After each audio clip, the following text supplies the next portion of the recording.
नमस्कार साथियों, आप सबों का एक बार फिर मेरे YouTube चैनल पर स्वागत है। आज का विषय है कि संगठन के विस्तार में मोदी जी की भूमिका। अहम प्रश्न है, अलग अलग मत हो सकते हैं, लेकिन मैंने जो लगभग 1983-84 से जो मैंने देखा है, उसके आधार पर जो है मैं मानता हूं कि मैं इस विषय पर 2 लाइन कह सकता। तो आज जो भी संगठन का विस्तार हम देख रहे हैं, उस संगठन के विस्तार में कोई माने या न माने, मोदी जी की जो भूमिका है, वो संजीवनी बूटी का काम कर रही है। संजीवनी बूटी का काम कर रही है। ऐसा इसलिए कह रहा हूं, अब इस चीज को देखने के लिए हमें कुछ पहले जाना पड़ेगा। आदरणीय वाजपेयी जी की सरकार बनी।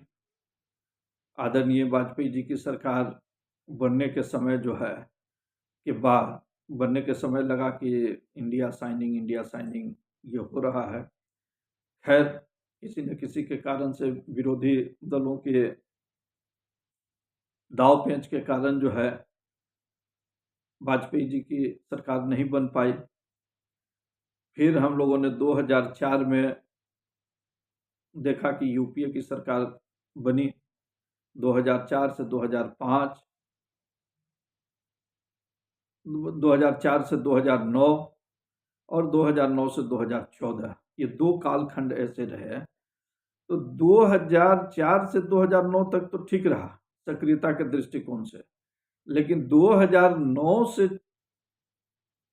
12-13 तक, जब तक मोदी जी का के नाम की घोषणा न हुई, उस समय तक यदि हम इस बात को कह लें कि जैसे लक्ष्मण जी रावण के साथ युद्ध में जो है मूर्छित हो गए थे, सारा जो है सो कार्यकर्ता मूर्छित अवस्था में था। 2009 से 12 के बीच की यही स्थिति थी और लगता था कि भाई अब राजनीतिक तौर पर जो है सो भाजपा की क्या स्थिति होगी, कौन नेतृत्व करता होगा, ये विचारणीय प्रश्न हो गया था। हर तरफ निराशा छा गई थी, क्या करें, कैसे करें, कहाँ जो है तो ये होगा, कौन उम्मीदवार होगा, प्रधानमंत्री का उम्मीदवार कौन होगा। खैर, करते करते जो है उस समय तो एक चमकता हुआ चेहरा गुजरात के मुख्यमंत्री थे हमारे आदरणीय मोदी जी। आदरणीय शिवराज जी चौहान भी थे मध्य प्रदेश में।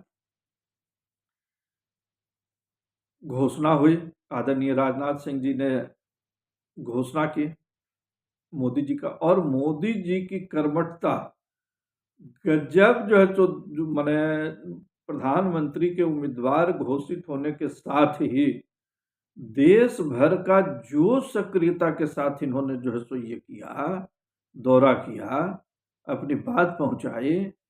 वो बात पहुंचाई नहीं, वो दौरा नहीं किया। जहां जहां जो है सो कार्यकर्ता मूर्छित अवस्था में थे, नैराश्य भाव से जीवन जी रहे थे, निराशा के गर्त में डूबे हुए थे, लगा कि जैसे मोदी जी को स्पर्श करके प्राण वायु का जो है सो संचार हो गया।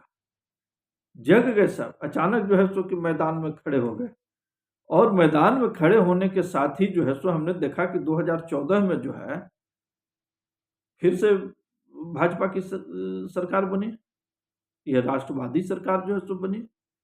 2014 एक नया उल्लास लेकर करके जो है सो किया आया। नया उल्लास क्यों आया?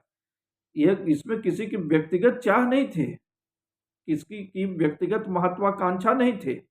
हम समाज के लिए, हम देश के लिए, हम राष्ट्र के लिए जो करना चाहते थे, जो कर नहीं पा रहे थे, जो विचार हमारे जो है तो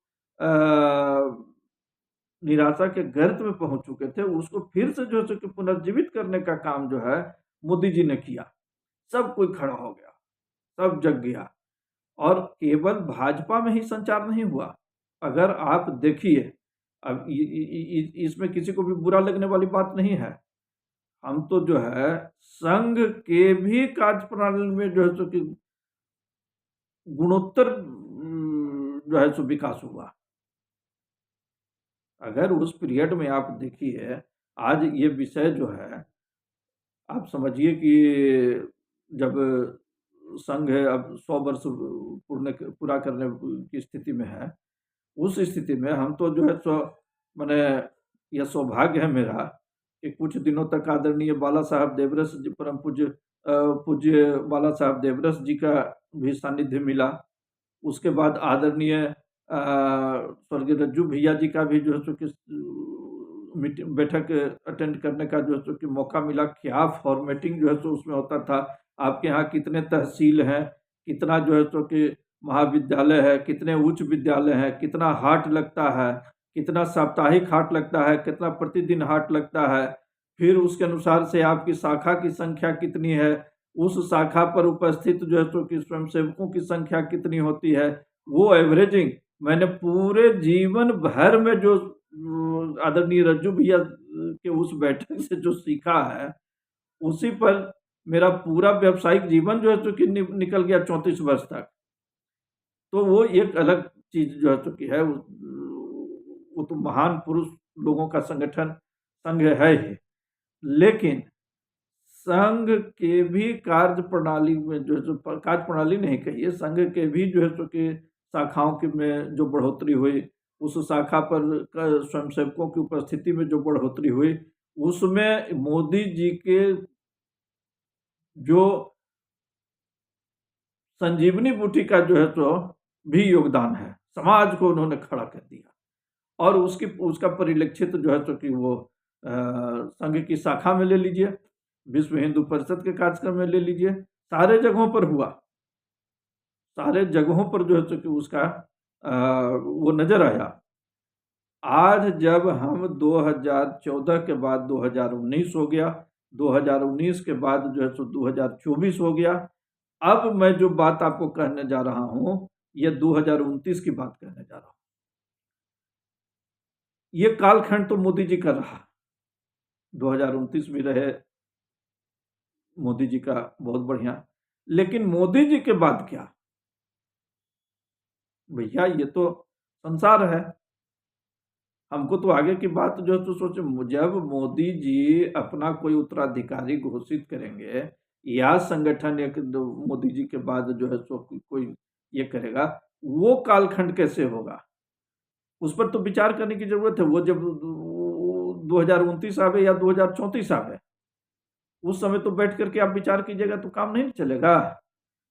मेरी सलाह जो है सो बिल्कुल स्पष्ट है, और जो भी संघ के शाखा पर जाया करते हैं, खास करके चूंकि संघ जो है सो आरएसएस जो है वो मातृ संगठन है, बाकी तो वो तो जड़ है और बाकी तो इसके तने हैं।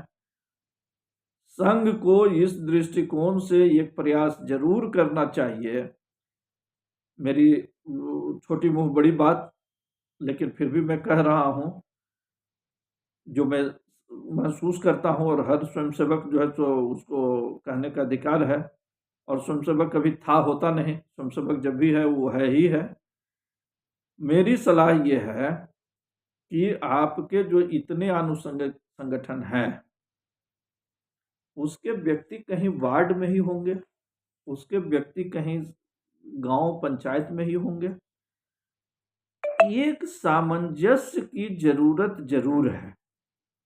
जैसे उदाहरण के तौर पर मान लीजिए कि कोई किसी शहर का वार्ड है, उस वार्ड में हमारे संघ के स्वयंसेवक, विद्यार्थी परिषद के कार्यकर्ता, विश्व हिंदू परिषद के कार्यकर्ता, भारतीय जनता पार्टी के कार्यकर्ता, वनवासी कल्याण आश्रम के कार्यकर्ता, अखिल भारतीय मजदूर संघ का कार्यकर्ता, दुर्गा वाहिनी की स्वयंसेविका, इस तरीके से जितने भी आनुषंगिक संगठन के लोग हैं, उनको चिन्हित करके एक सामंजस्य जरूर बनाया जाए।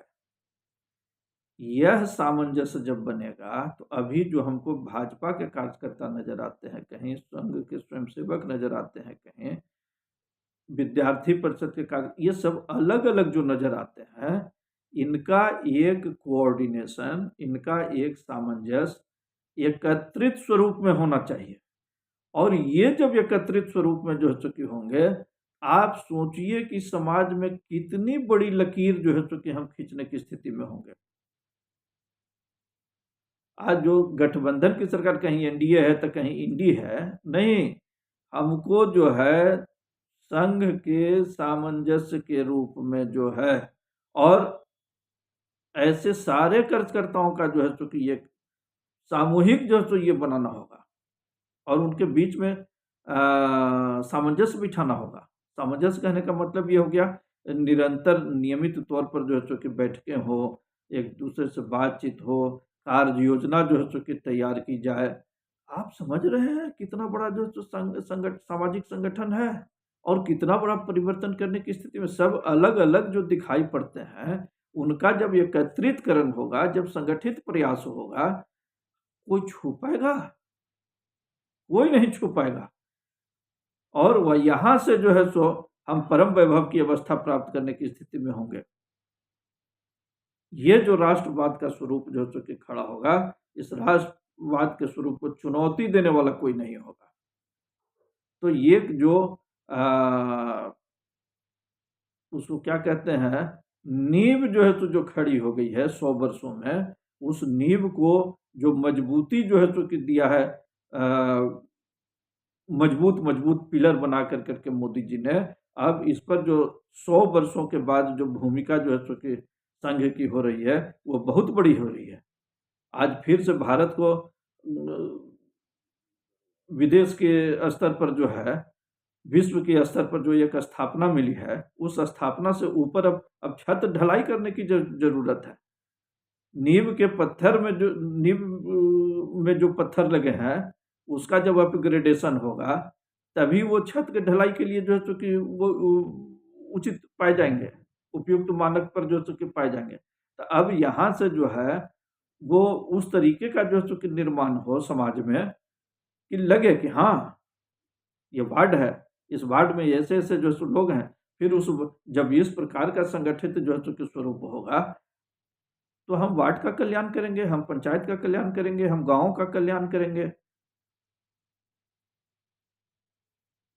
इससे बड़ा सामूहिक शक्ति कोई होगा? कहीं नहीं होगा। तो इन चीज़ों पर ध्यान देने की ज़रूरत है, उचित वक्त है।